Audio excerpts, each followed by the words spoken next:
নমস্কার, পাকবিচিত্রা সকলকে স্বাগত জানাই। আমি আজ আপনাদের একটি জেলির রেসিপি করে দেখাবো, অরেঞ্জ বা কমলা জেলি। মাত্র দুটো উপকরণ দিয়ে অল্প সময়ে তৈরি করা যায়। আমি যেভাবে বানালাম আপনারা সেভাবে বানিয়ে পাউরুটির সাথে খাবেন, দেখবেন খুব ভালো লাগবে। আমার রেসিপিটি কেমন লাগলো আমার কমেন্ট বক্সে অবশ্যই কমেন্ট করে জানাবেন। পাশে থাকার জন্য ধন্যবাদ। আজ আমি আপনাদের একটি জেলি রেসিপি করে দেখাবো, অরেঞ্জ জেলি বা কমলার জেলি। তার জন্য আমি 4টা কমলা নিয়েছি, একটা পাতিলেবু নিয়েছি, আর এখানে কিছু চিনি নিয়েছি। চিনির পরিমাপটা আমি এখন বলে দিচ্ছি না, পরে আপনাদের বলছি। এখন আমি একটা কমলার খোসা ছাড়িয়ে নিচ্ছি। কমলার খোসা ছাড়িয়ে নিয়েছি।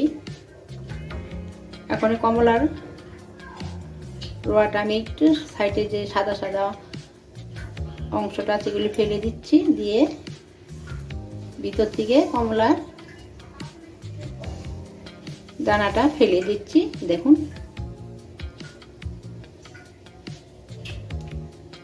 এভাবে আমি কমলাগুলো ছুলে পরিষ্কার করে নিচ্ছি।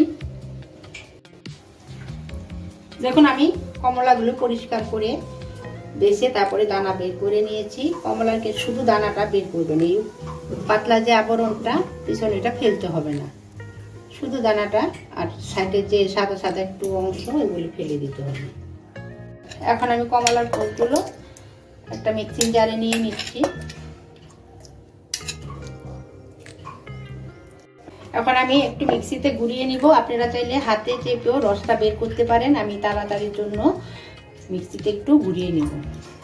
আমি মিক্সিতে ব্লেন্ড করে কমলার রসটা বের করে নিয়েছি। এখন একটা বাটির উপরে একটা ছাঁকনি বসিয়ে নিয়েছি। এখন আমি সেঁকে নিব।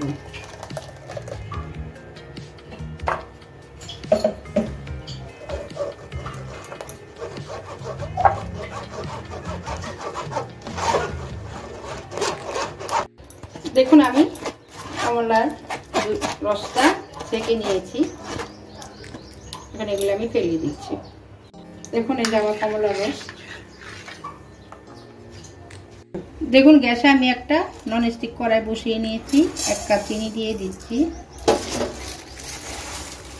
আমি কাপের 2 কাপ কমলার রস মেপে নিয়েছি, তার জন্য 2 কাপ চিনি দিয়ে দিচ্ছি। 2 কাপ রসের জন্য 2 কাপ চিনি।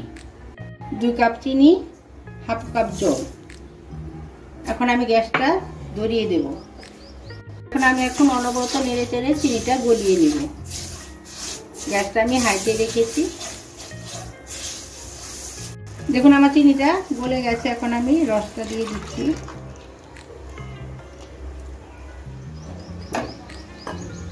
এখন গ্যাসটা আমি মিডিয়ামে করে অনবরত নেড়ে চেড়ে জেলিটা তৈরি করে নেব।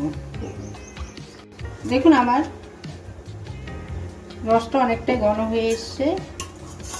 এখন আমি 1 টেবিল চামচ পাতিলেবুর রস দিয়ে দিচ্ছি। এখানে চাইলে আপনারা ভিনেগার দিতে পারেন, আগার আগার পাউডার দিতে পারেন। আমি লেবুর রস দিচ্ছি। লেবুর রসে চিনিটা শক্ত হয়ে যাবে না। এখন আমি নেড়ে চেড়ে জেলিটা তৈরি করে নিচ্ছি। গ্যাসটা আমি মিডিয়ামে রেখেছি। দেখুন আমার অনেকটাই ঘন হয়ে এসছে রসটা। আপনারা চাইলে এখানে একটু ফুড কালারও দিতে পারেন, অরেঞ্জ ফুড কালার। আমি দিচ্ছি না, আমি অরিজিনাল যে কালার সেটাই রাখছি। বলো। দেখুন আমার কমলা বা অরেঞ্জ জেলি তৈরি হয়ে গেছে। ঘনত্বটা দেখুন এরকমই রাখতে হবে, ঠান্ডা হলে আরেকটু ঘন হয়ে যাবে। এখন আমি গ্যাসটা অফ করে দিচ্ছি। বলো। দেখুন হয়ে গেছে। বুঝবেন কি করে, আমি প্লেটে 1 ফোঁটা নিয়ে নিয়েছি। দেখুন কোনো পাশে নড়াচড়া করছে না, একটা জায়গায় বসে আছে। দেখুন আমি একটা কাচের বোম নিয়েছি। এখন এটার মধ্যে আমি ঢেলে নিচ্ছি।